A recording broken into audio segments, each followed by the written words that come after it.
Alhamdulillah,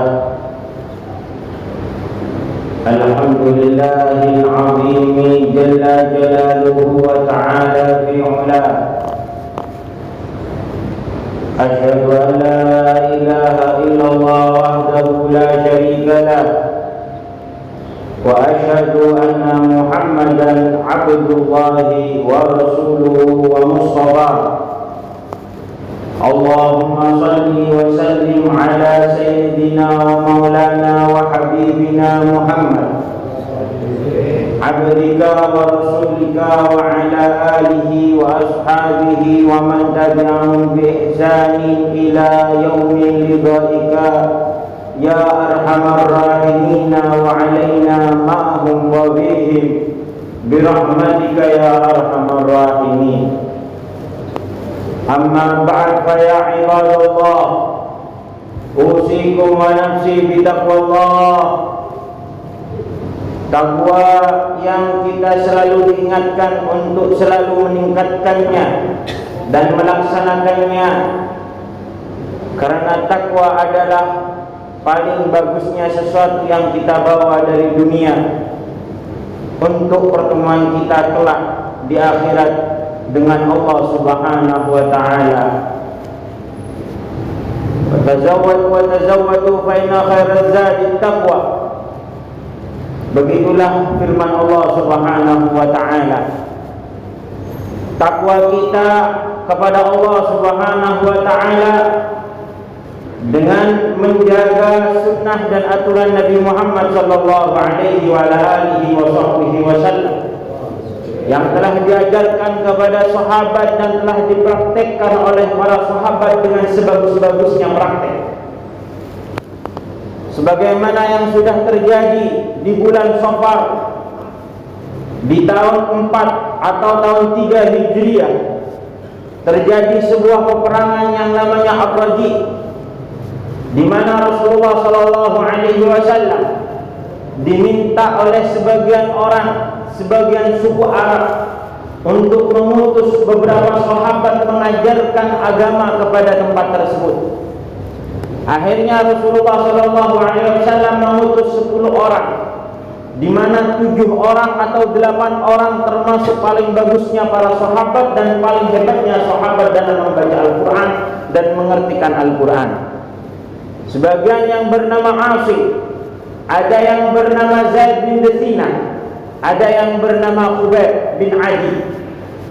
Mereka adalah orang-orang yang pakar Al-Quran di zaman Rasulullah SAW.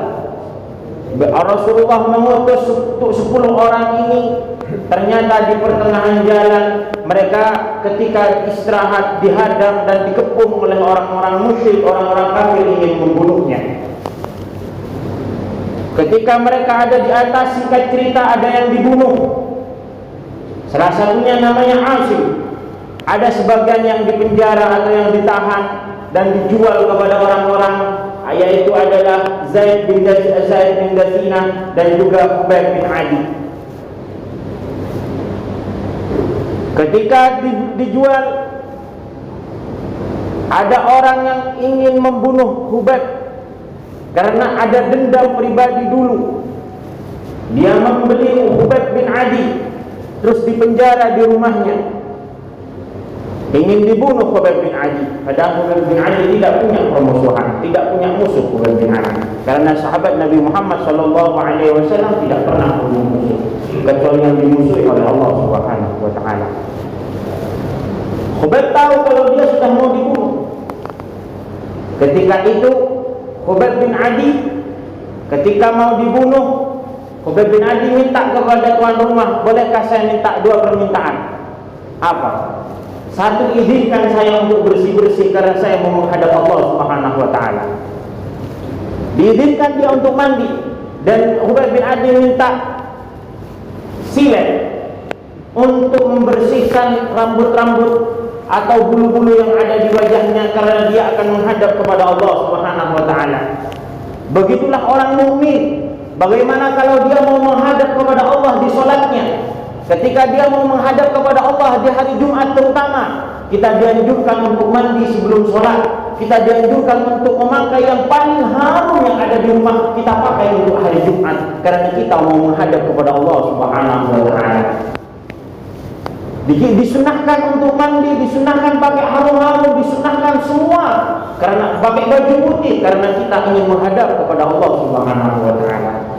Khubayb bin Adi ketika mau dibunuh, dia minta izin untuk mandi dan cukup. Ketika dia megang silet, ternyata ada anak kecil, anaknya tuan rumah yang masih kecil menghampirinya. Ketika itu tuan rumahnya kaget karena takut mereka anaknya dibunuh dengan silet tersebut. Khubayb bin Adi melihat wajahnya tuan rumah. Khubayb bin Adi tahu kalau ada kekhawatiran di hati tuan rumah. Khubayb bin Adi bilang, "Makana ashab Muhammadin ashabul ghadab." Jangan takut, karena sahabat-sahabat Nabi Muhammad diajarkan untuk tidak mengkhianati janji. Saya minta kepada kamu silet bukan untuk membunuh anak kamu, tapi saya meminta silet hanya untuk mencukur. Saya tidak akan membunuh anak kamu ini. Begitulah ashab Nabi Muhammad. Sahabat Nabi Muhammad bukan hanya cuma pintar berperangan, tapi pintar melaksanakan amanah, pintar melaksanakan kepercayaan. Sudah diberikan kepercayaan, Nabi Muhammad tidak akan pernah mengkhianati dan para sahabat tidak akan pernah mengkhianati.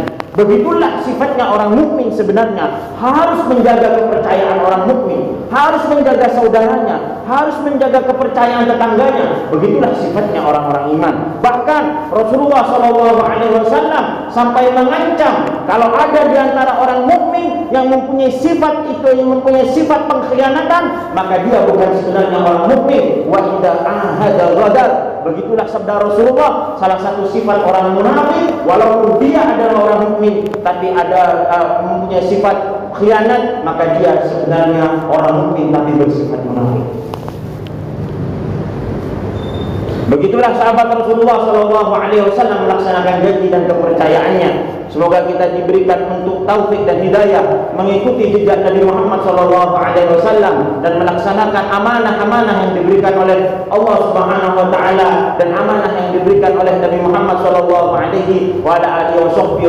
untuk selalu melaksanakan anjuran-anjuran Nabi Muhammad SAW. Wa qala Allah Ta'ala fi Qur'anil Karim, فإذا قرأت القرآن فاستعذ بالله من الشيطان الرجيم. أعوذ بالله من الشيطان الرجيم. بسم الله الرحمن الرحيم. والعصر إن الإنسان لفي خسر إلا الذين آمنوا وعملوا الصالحات وتواصوا بالحق وتواصوا بالصبر. بارك الله لكم في القرآن الكريم وهدانا إلى الصراط المستقيم وعلنا من العذاب الأليم. وأقول قولي هذا وأستغفر الله فاستغفروه إنه هو التواب الرحيم. اللهم صل وسلم على سيدنا ونبينا مولانا محمد.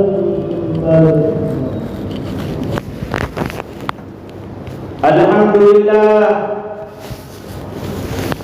لله حمدا يوافي نعمه ويكافي مزيده. أشهد أن لا إله إلا الله لا شريك له وأشهد أن محمدا عبد الله ورسوله ومجتباه. اللهم صل وسلم على سيدنا ومولانا محمد صفيك مجتباك من سائر بريتك وعلى آله وأصحابه من اخترتهم فكانوا وأصبحوا وأدخلوا خير آل وخير أصحاب لرسولك محمد ومن تبعهم بإحسان إلى يوم لقائك يا أحد. أما بعد، وعلينا معهم وفيهم برحمتك يا أرحم الراحمين. فيا عباد الله، أوصيكم ونفسي بتقوى الله. Takwa yang menjadikan kita mengikuti Nabi Muhammad SAW dan takwa yang mengajarkan kita untuk mengikuti orang-orang yang ahli takwa. Ya ayyuhalladzina amanu taqullaha wa kunu ma'as-shalihin. Begitu juga Sayyidina Khubayb. Ketika Sayyidina Khubayb minta dua. Satu adalah minta silat untuk diberikan untuk kesempatan bersuci. Yang kedua dia minta untuk sholat. Sebelum dia mau dibunuh, dia mau sholat dulu. Ketika sudah sholat, Sayyidina Khubayb akhirnya ada di atas pancungan, siap dibunuh. Panas, sebelum dibunuh disiksa Sayyidina Khubayb. Ada orang yang berkata, wahai Khubayb, ukhruj min dini, nukhalli sabilak.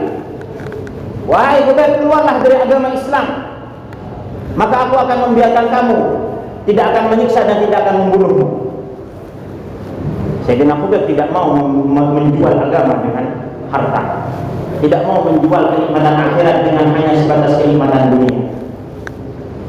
Sayyidina Khubayb tidak mau. Akhirnya ada seseorang berbisik-bisik kepada Khubayb, wahai Khubayb, bagaimana menurut kamu kalau sekarang yang ada di tempat kamu adalah Muhammad, sedangkan kamu ada di rumah kamu bersama istri-istrinya? Bagaimana perasaan kamu kalau sekarang Muhammad ada di tempat kamu, sedangkan kamu bernikmat-nikmat ada di rumahnya bersama keluargamu? Khubayb langsung, ketika lelah disiksa, tapi waktu itu Khubayb langsung dengan keras suaranya berkata, wallahi, saya tidak rela Nabi Muhammad ditusuk duri di pinggir jalan, sedangkan saya tidur enak-enakan dia ada di rumah. Saya tidak rela Nabi Muhammad ditusuk duri di pinggir jalan, sedangkan saya enak-enakan tidur di dalam rumah. Begitulah orang mukmin, tidak akan rela Nabi Muhammad disakiti, tidak akan rela Nabi Muhammad dikhianati, tidak akan rela Nabi Muhammad disiksa. Dengan apa? Walaupun cuma dengan duri, walaupun cuma dengan panas. Bagaimana kalau kita rela? Mengapa kita rela Nabi Muhammad tersakiti oleh perbuatan anak-anak kita? Anak-anak kita tidak sholat, Nabi Muhammad hatinya sangat sakit. Anak-anak kita tidak tahu membaca Al-Quran, Nabi Muhammad hatinya sangat sakit. Nabi Muhammad SAW sangat tersakiti ada orang mukmin, tapi ternyata lebih senang, lebih mengidolakan orang kafir daripada Nabi Muhammad SAW. Jangan sampai kita menjadi duri yang menusuk kaki Nabi Muhammad, bahkan hati Nabi Muhammad. Kalau kita orang mukmin pasti akan mengatakan, saya tidak akan rela hidup enak-enakan sedangkan Nabi Muhammad tersakiti dengan maksiatnya yang ada di umatnya ini. Semoga kita diberikan taufik oleh Allah Subhanahu wa taala dan dijadikan orang-orang yang selalu menolong agama Nabi Muhammad SAW dan meneruskan perjuangan Nabi Muhammad SAW, dan semoga anak-anak kita dijadikan orang yang sangat membahagiakan Nabi Muhammad, yang bisa mensenyumkan hati membahagiakan hati Nabi Muhammad dan mensenyumkan Nabi Muhammad SAW dengan doanya anak-anak kita, dengan sholatnya anak-anak kita, dengan perbuatan akhlak dan perbuatan akhlak kita dan perbuatan akhlak istri kita dan perbuatan akhlak yang budi luhur yang bagus oleh yang dilakukan oleh anak-anak kita dan keluarga kita semua.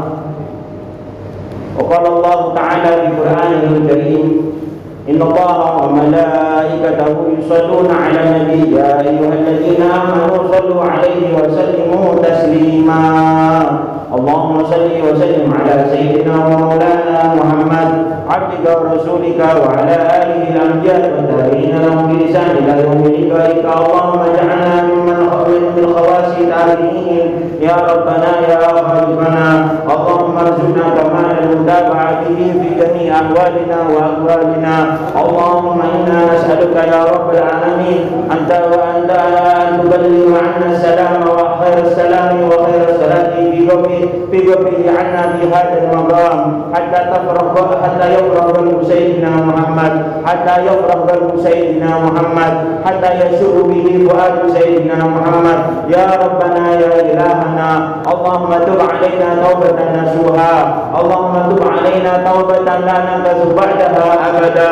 Allahumma inna nas'aluka an taghfira lana dhunubana wa israfana fi amrina wa thabbit aqdamana wa ansurna 'alal qawmil kafirin. Allahumma anzur ila qulubina fa inna qulubina qad talaqat, fa inna qulubana ya rabbana qad talaqqat bi dhunub wa bil ma'asi wa bi mahabbati ma sakhatta وبسخط ما أحببت اللهم فانزع من قلوبنا ما لا تحب ولا ترضى وزينها يا رب العالمين بكل ما تحب وترضى يا ربنا يا إلهنا واذكر إلى أمة سيدنا محمد نظرة تحول أحوالهم إلى أحسن الحال نظرة تحول أحوالهم إلى أحسن الحال يا ودود يا كريم يا محول الأحوال يا ربنا يا متعال